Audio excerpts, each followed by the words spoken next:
दोस्तों, हाल ही में आपने जीएसटी रिफॉर्म्स की न्यूज़ ज़रूर सुनी होगी।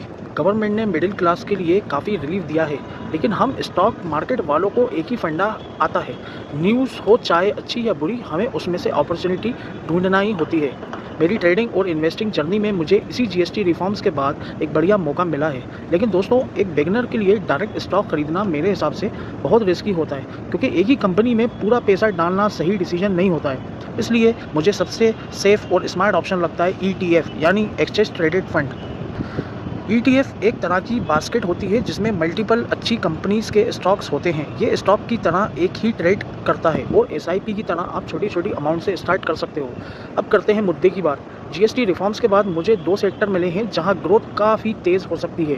पहला है ऑटोमोटिव सेक्टर, क्योंकि जीएसटी रेट कम होने के बाद कार्स एंड बाइक्स की डिमांड और बढ़ सकती है, और ऊपर से इंडिया में फेस्टिवल सीजन तो आ गया है।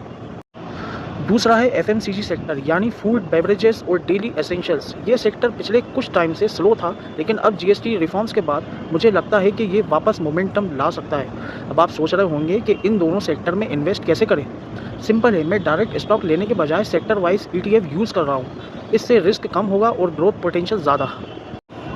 ईटीएफ के नाम कौन से हैं, ये जानना चाहते हो आप? उसका सस्पेंस मैं यहीं छोड़ता हूँ। अगर आपको उसके नाम चाहिए तो कमेंट बॉक्स में लिखें ईटीएफ, लिखकर बताएं। मैं आपको डीएम में ईटीएफ के नाम शेयर कर दूंगा। और हाँ दोस्तों, ये सिर्फ मेरी पर्सनल रिसर्च और इन्वेस्टिंग जर्नी का पार्ट है। इन्वेस्ट करने से पहले अपनी रिसर्च ज़रूर करें, और ऐसे ही स्टॉक मार्केट और फाइनेंस रिलेटेड इंसाइट्स के लिए फॉलो ज़रूर करें। Thank you.